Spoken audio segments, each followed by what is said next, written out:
Jangan lupa subscribe channel YouTube TVRI Bengkulu, like, komen, dan nyalakan notifikasinya.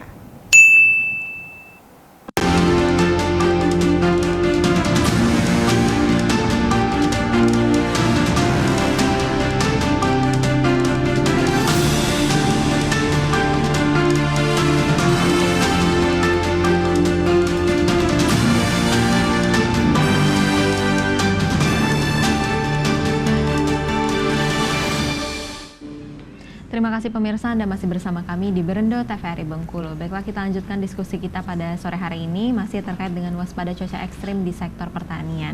Nah, mungkin dari Bapak bisa menjelaskan nih Pak, apa dampak langsung dari perubahan cuaca ekstrim ini terhadap sektor pertanian? Oke.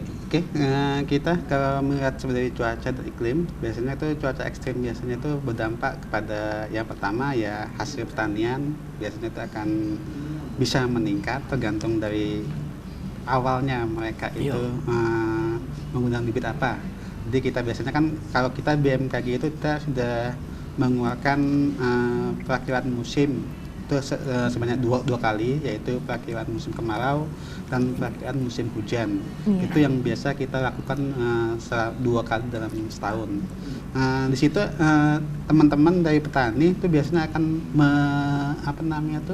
menanggapin apa yang harus mereka lakukan. Misalnya kita kasih besok kita di 3 bulan ke depan kita hujannya itu di bawah normal. Oh, berarti petani itu harus menggunakan bibit apa gitu. Terus yang kedua, kita suhunya gimana? Oh, suhunya seperti ini. Misalnya suhunya panas. Oh, berarti peluang terjadi hama tanaman yang bahkan berkembang seperti ini. Jadi mereka akan melakukan bentuk pencegahannya. Biasanya itu kita di pihak kami di BMKG kita udah melaksanakan semacam sekolah lapang iklim. Ada lagi sekolah lapang cuaca itu bagi yang nelayan atau bagi yang lain-lain. Itu kita akan memberikan informasi kepada mereka petani ataupun nelayan gimana sih cara membaca informasi yang kita berikan kepada masyarakat ini.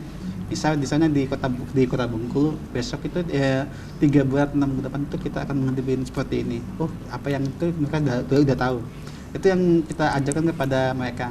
Terus untuk baca peta-peta yang kita berikan kepada masyarakat itu akan kita berikan kepada petani. Itu yang dampak yang kita lakukan untuk mengurangi dampak yang tidak bagus bagi petani. Ada lagi yang kalau misalnya kita cuaca ekstrimnya itu kan misalnya panas atau hujan, itu biasanya tuh kita berikan kepada petani ataupun penyuluh apa sih yang harus kita lakukan tuh. Jadi biasanya tuh kalau yang sudah kita lakukan, kita akan berkolaborasi sama teman-teman yang di dinas yang lain, khususnya di pertanian untuk mengantisipasi itu semua. Kalau dampak baiknya ya biasanya tuh kalau misalnya kemarin kita menghadapin cuaca yang cukup basah, dengan dampak baiknya yaitu kita menerima yang sesuatu yang baik, yaitu petaninya itu dapat melakukan semacam panen yang cukup banyak. Baik, gitu. Berarti memang adanya kerjasama antara BMKG dan petani ini sangat penting untuk mencegah gagalnya hasil panen dan juga antisipasi tadi ya Pak ya. Saya beralih dulu kepada Bapak Ibnu Hafaz Pak, masih terkait dengan langkah-langkah tadi, salah satunya diversifikasi tanaman. Nah, diversifikasi tanaman khususnya di Bengkulu nih Pak, apa aja yang bisa ditanam dan lebih bagus ditanam di cuaca ekstrim seperti ini Pak? Kalau untuk tanaman padi itu memang ada bibit-bibit yang tahan dengan kering, ada juga yang tahan terhadap curah hujan.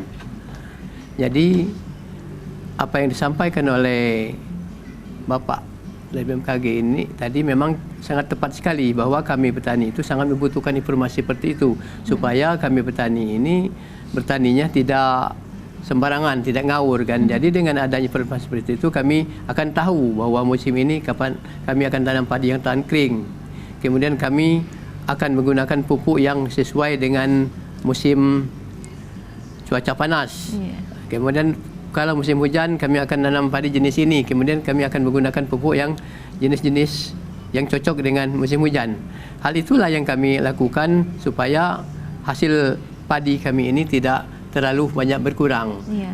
Memang pernah saya sampaikan di awal tadi, memang kalau petani-petani itu memang sudah memahami ilmu pertanian, maka bagaimanapun cuaca mereka akan siap menghadapinya dan mereka tidak akan menimbulkan kerugian yang begitu signifikan. Tetapi bagi petani-petani yang memang awam, mereka belum begitu memahami, maka seringlah terjadinya kegagalan panen baik pada musim-musim seperti kekeringan saat ini.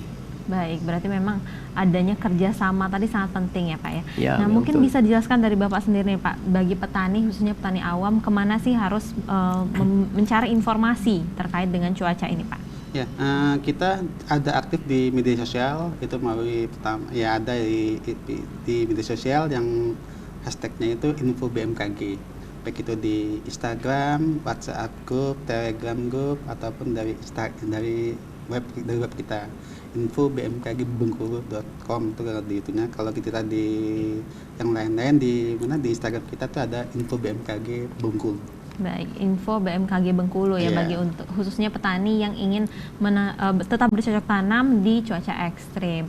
Nah mungkin kita udah di penghujung acara nih Pak, bisa memberikan closing statement dimulai dari Bapak Ibnu Hafaz terlebih dahulu untuk masyarakat di rumah terkait dengan cuaca ekstrim di sektor pertanian. Saya selaku petani ingin mengajak kawan-kawan untuk menghadapi musim cuaca ekstrim ini. Kita harus siap dan waspada. Untuk itu kita harus melaksanakan pertanian ini dengan perhitungan yang sangat matang. Jadi jangan begitu habis panen nanti kita akan langsung, tetapi kita akan menunggu dulu informasi dari BMKG. Tetapi bagi yang memang memiliki sumber-sumber air, ya kita tidak mau langsung mengolahan pertanian, karena itu memang sangat kita butuhkan. Baik, berarti untuk petani khususnya harus mendengar dan juga selalu update, menjadi petani milenial, tetap update terus info dari BMKG dan juga mengikuti langkah-langkah dari pemerintah, baik itu diversifikasi tanaman, penyimpanan air, dan antisipasi lainnya. Baik, mungkin bisa dari Bapak sendiri terkait dengan waspada cuaca ekstrim di sektor pertanian untuk masyarakat di rumah Bapak. Oke, pada petani tetap selalu update informasi dari kami, dari BMKG, pada masyarakat umum. Kita saat ini kita menghadapi musim panas yang cukup baik. Mohon untuk tidak melakukan pembakaran atau melakukan hal-hal yang menyebabkan terjadinya semacam pembakaran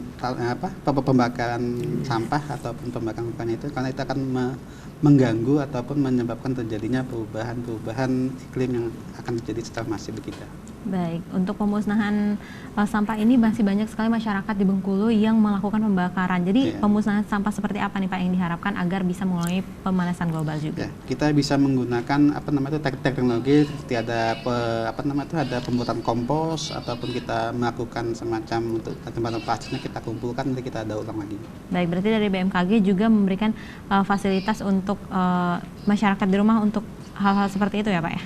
Kalau kita tidak memberikan, karena itu bukan dari ranah kami. Jadi kalau kita menganjurkan aja, karena semua itu kan kalau kita secara rumahan kita membuat pupuk kompos yang secara alami, itu akan mengurangi dan juga menguntungkan bagi rumah kita, bagi rumah itu sendiri ataupun bagi petani. Karena pada saat ini kita kan untuk mengurangi sampah itu yang harus kita lakukan, yang ramah lingkungan. Baiklah pemirsa, tentunya banyak sekali cara yang dapat kita lakukan untuk mengurangi perubahan cuaca ekstrim dan juga mengurangi pemanasan global. Salah satunya mengurangi pembakaran sampah dan juga mengurangi penggunaan AC yang terlalu dingin. Usai sudah pembicaraan kita pada sore hari ini, saya Syafida Nabila mohon undur diri. Wassalamualaikum warahmatullahi wabarakatuh. Mari kita dengarkan Bengkulu Project.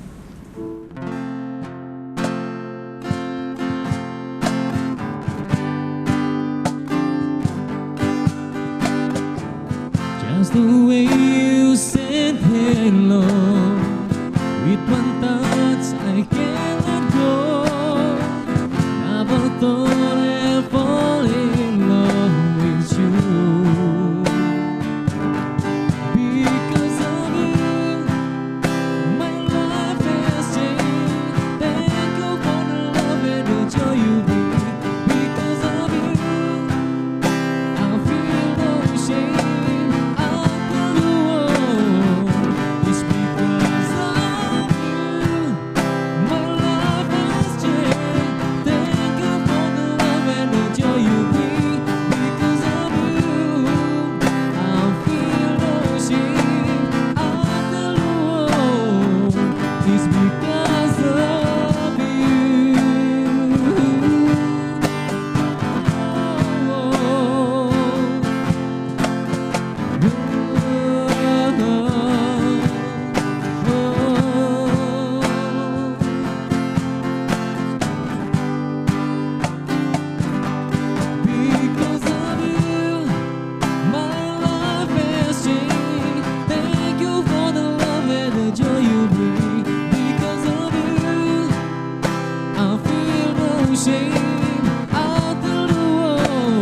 ke